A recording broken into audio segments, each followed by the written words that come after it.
नमस्कार। आज हम लोग कक्षा 6 पृथ्वी और हमारा जीवन के चैप्टर 1 में हमारा सौर मंडल का आगे का पार्ट देखेंगे, जिसमें कल हम लोगों ने ब्रह्मांड की उत्पत्ति को देखा था, जिससे ब्रह्मांड का एनर्जी एक जगह केंद्रित थी, जिसमें अचानक से विस्फोट हुआ तो ब्रह्मांड बना, जिसमें अनंत गैलेक्सियां बनी, अनंत सूर्य बने, अनंत ग्रह, उपग्रह, क्षुद्र ग्रह, उल्कापिंड इत्यादि बने। ये सब ब्रह्मांड से ही बने, जिसमें हम लोगों ने फिर सूर्य को पढ़ा था, सौर मंडल यानी सौर परिवार पढ़ा था, फिर उसके बाद ग्रह पढ़ा था, उपग्रह पढ़ा था। तो आज हम लोग जानेंगे कि ग्रह में पृथ्वी के बारे में कुछ जानेंगे। जैसे पृथ्वी पे सर्वाधिक पानी पाया जाता है, इसलिए इसे नीला ग्रह कहा जाता है, और यह अपने अक्ष पे 23.5 डिग्री झुकी हुई है, इसलिए इसे भू आभ भी कहा जाता है। भू आभ भी कहा जाता है। बहुत हरा भरा पेड़ पौधे इत्यादि पाए जाते हैं, जिसमें जीवन रहने की संभावना, जीवन सिर्फ पृथ्वी पर पाया जाता है और किसी ग्रह पर नहीं पाया जाता है, इसलिए इसे हरित ग्रह भी कहा जाता है। हरित ग्रह भी कहा जाता है।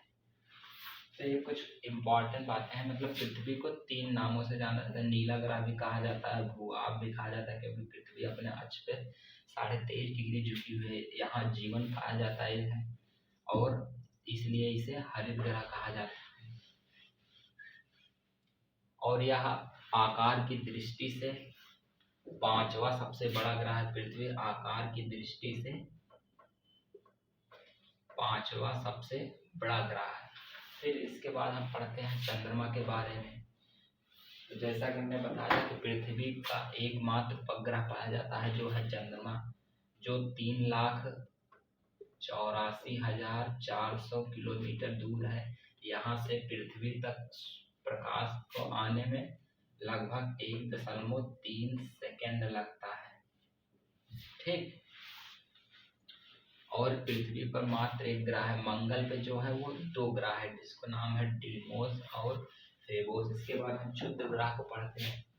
क्षुद्र ग्रह जो है वो मंगल और बृहस्पति के बीच में छोटे छोटे ग्रह पाए जाते हैं, जो खगोल शास्त्रियों ने अध्ययन करके बताया कि पहले यहाँ एक ग्रह हुआ करता था, फिर उसमें विस्फोट होने के कारण अनेक जो टुकड़े बन गए, उसे क्षुद्र ग्रह कहा जाता है। इसे एस्टेरॉयड बेल्ट यानी क्षुद्र ग्रह कहा जाता है। तो यहाँ से पाए जाते हैं जो क्षुद्र ग्रह, इसके बीच में मंगल और बृहस्पति। बृहस्पति जो है वो हमारे सौर मंडल का सबसे बड़ा ग्रह है। और मंगल को लाल ग्रह भी कहा जाता है, क्योंकि यहाँ पर जो मिट्टी है वो लाल मिट्टी ज़्यादा पाई जाती है, इसलिए यह देखने में हमें लाल ग्रह की तरह दिखाई देता है। फिर इसके बाद हम पढ़ते हैं उल्का पिंड। ये जो उल्का पिंड होते हैं, ये क्षुद्र ग्रह पट्टी के ही ग्रह होते हैं। ये अचानक से जब अपनी कक्षा से बाहर निकल जाते हैं, जब ये पृथ्वी की तरफ आते हैं अपनी कक्षा भटक कर, तो ये पृथ्वी से जब प्रवेश करते हैं तो पृथ्वी के वायुमंडल के कारण इनमें आग लग जाती है। तो इनमें आग लग जाती है तो ये जलते हुए प्रतीक दिखाई देते हैं हमें, तो इन्हें हम उल्का पिंड के नाम से जानते हैं। फिर इसके आगे हमारा टॉपिक है उच्छल तारे, जो हमारे सौर मंडल में होता है, जिसका मुख्य सूर्य होता है। तो आप लोगों को कल बताया था अगले वीडियो में कि जितने भी सूर्य के गुरुत्वाकर्षण के कारण सूर्य के आसपास चक्कर लगाते हैं, वो सब हमारे सौर परिवार में आते हैं। तो ये जो उच्छल तारे होते हैं, ये भी सूर्य का चक्कर लगाते हैं, लेकिन ये इस तरह से कक्षा में चक्कर न लगाकर ये सूर्य की तरफ चक्कर लगाते हैं, इस दिशा में। इसलिए ये सूर्य की तरफ, इनका मुख हमेशा सूर्य की तरफ रहता है, और इसलिए ये सूर्य की रोशनी के पास जब आते हैं तो इनमें जो ये बर्फ के बने रहते हैं, इनमें पानी की मात्रा होती है, तो ये इस तरफ आते हैं और धूल के कण भी होते हैं, तो इसकी तरफ इनका जल वाष्पित होता है। तो इनके पीछे, इनके जैसे ये उल्का पिंड, ये उच्छल तारा आ रहा है, इसके पीछे पूंछ की तरह दिखाई देता है इसका वाष्प इत्यादि जो और जलने लगता है, जिसकी लौ पीछे की तरफ दिखाई देती है ना, इसलिए इसे उच्छल तारा कहा जाता है। ठीक, ये भी सूर्य का चक्कर लगाता है, हमारे सौरमंडल का हिस्सा है। फिर इसके बाद हम क्यूपर बेल्ट के बारे में पढ़ते हैं।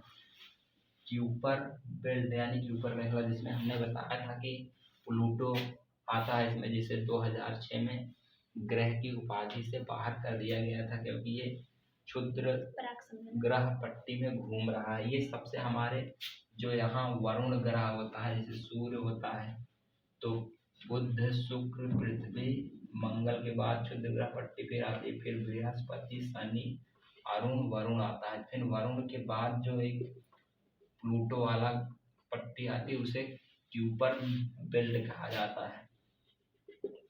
ठीक, ये भी हमारे सौरमंडल के, ये इसके बाद हमारे सौरमंडल में खत्म हो जाता है, यहाँ से अंतरिक्ष शुरू हो जाता है, क्योंकि ये हमारे सौरमंडल को क्रॉस कर जाता है। वास्तविक में ये अंतरिक्ष होता है, क्योंकि यहाँ सूर्य का गुरुत्वाकर्षण खत्म हो जाता है।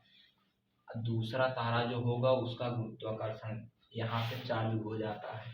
ठीक, तो ये हमारे आज के टॉपिक जो हमारा पहला चैप्टर है, हमारा सौरमंडल, ये पूर्ण तरह से खत्म हो गया। इसमें हमने पृथ्वी के बारे में जाना, जिसे हरित ग्रह कहा जाता है, और अपनी धुरी पे 23.5 डिग्री झुकी होने की वजह से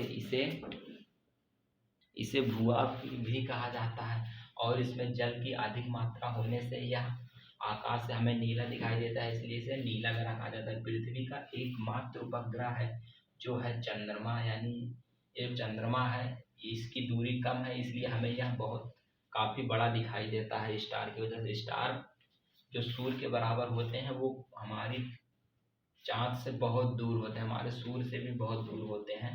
हमारे पृथ्वी से लगभग सूर्य ही 15 करोड़ किलोमीटर दूर है। अदर स्टार तो लाइट ईयर्स भी है, 10